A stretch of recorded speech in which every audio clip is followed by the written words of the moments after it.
So hello बच्चा लो, welcome back. बच्चा ये जो आपका 4 मार्क्स वाला सीरीज है, इसका प्लेलिस्ट का लिंक आपको डिस्क्रिप्शन बॉक्स में है। आप उसको कभी भी देख सकते हैं। वहां पे बड़े छोटे छोटे वीडियो होते हैं, 3 से 4 मिनट के, 2 मिनट के, जो कि आपको एक कॉन्सेप्ट भी सिखाया जाता है और एक सवाल भी प्रैक्टिस करा जाता है, जिसके आने की उम्मीद आपको काफी रहती है आपके अपकमिंग एग्जामिनेशन में।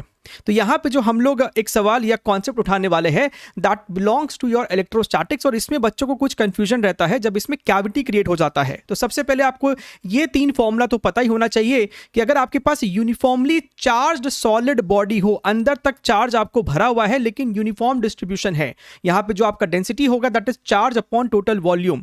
ऐसे सिचुएशन में आपके पास यहाँ पे 2 लोकेशन होता है। एक बाहरी लोकेशन जहां पे इलेक्ट्रिक फील्ड आपको होता है KQ/R², कैपिटल Q चार्ज अंदर का टोटल चार्ज है और स्मॉल r यहां का डिस्टेंस है आपका सेंटर से। और एक अगर अंदर के पॉइंट की बात करें तो यहां पे फॉर्मूला आपको 2 होता है। एक होता है KQ small r upon R³ और दूसरा आपको होता है रो r अपॉन 3ε0।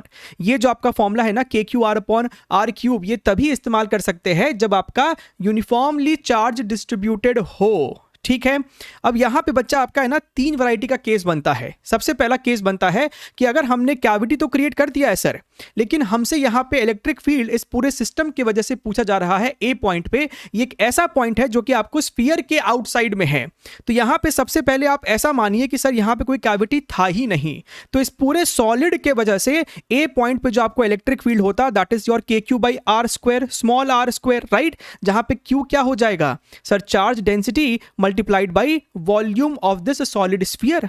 अब लेकिन आपने क्या किया, आपने सर यहां पे से ये वाला पोर्शन को काट के निकालने वाले हैं। तो सर इसके अंदर, इस वाले सर्कल के अंदर अगर हमने ये माना है कि स्मॉल q चार्ज लोकेटेड था, तो सर इतने वाले चार्ज के वजह से ए पॉइंट पे जो इलेक्ट्रिक फील्ड था वो हमें इस KQ/स्मॉल r² में से सबट्रैक्ट करना पड़ेगा, बिकॉज हम लोग इसको यहां से काट कर निकालने वाले हैं।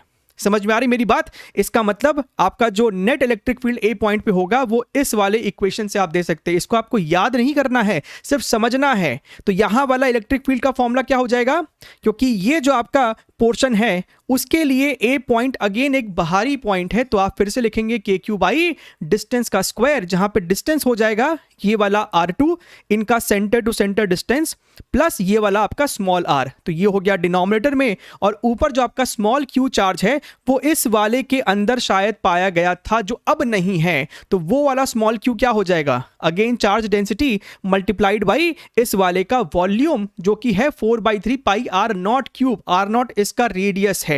ठीक है, तो इसके थ्रू आप इसको इजीली क्रैक कर सकते हैं।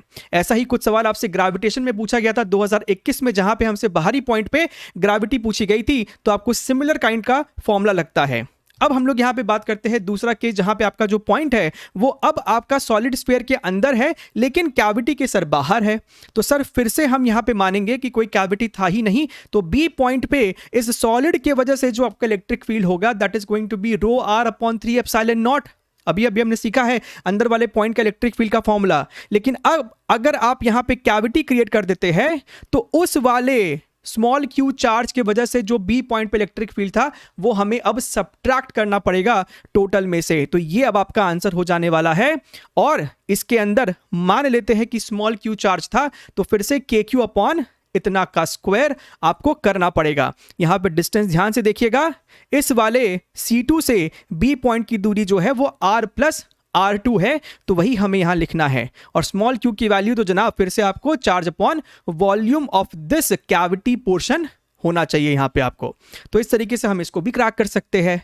और तीसरा जो आपका केस बनता है दैट इज कि अगर हमसे इलेक्ट्रिक फील्ड कैविटी के अंदर पूछ रहा है, तो इसके डेरिवेशन में हम लोग इस समय नहीं जा रहे। आप इसका रिजल्ट याद रख सकते हैं कि सर ये जो इलेक्ट्रिक फील्ड होता है वो कांस्टेंट होता है, इसकी मैग्नीट्यूड होती है रो r अपॉन 3ε0, जहां पे ये जो R2 होता है this is centre to centre distance, और इस इलेक्ट्रिक फील्ड का जो डायरेक्शन होता है वो आपको लाइन ज्वाइनिंग C1 C2 के पैरेलल होता है। एग्जाम्पल के तौर पे किसी भी कैविटी के किसी भी रैंडम पोजीशन पे आपको यही वाला फॉर्मूला होगा। अगर हम इस सी पॉइंट की बात करेंगे तो इलेक्ट्रिक फील्ड आपको इस तरीके से C1 C2 के पैरेलल होगा, और अगर ये पॉजिटिवली चार्ज स्फीयर है तो इलेक्ट्रिक फील्ड आपको बाहर की तरफ होगा, और अगर ये नेगेटिवली चार्ज स्फीयर होता तो इलेक्ट्रिक फील्ड आपको लेफ्ट डायरेक्शन में पाया जाता। ये सारे फॉर्मूले आपके ग्रेविटेशन में भी वैलिड होते हैं, आपको बस माइनर चेंजेस करने पड़ते हैं। यानी कि यहाँ का जो कैपिटल के है उसे आप जी से चेंज करेंगे, चार्ज को मास से चेंज करेंगे। अगर इस फॉर्मूले में सिर्फ एप्सिलॉन नॉट है तो आप एप्सिलॉन नॉट को 1/4πg से चेंज करेंगे, और यहां पे जो आपको charge density coulomb per metre cube है वहां पे आपको किलोग्राम पर मीटर क्यूब हो जाता है।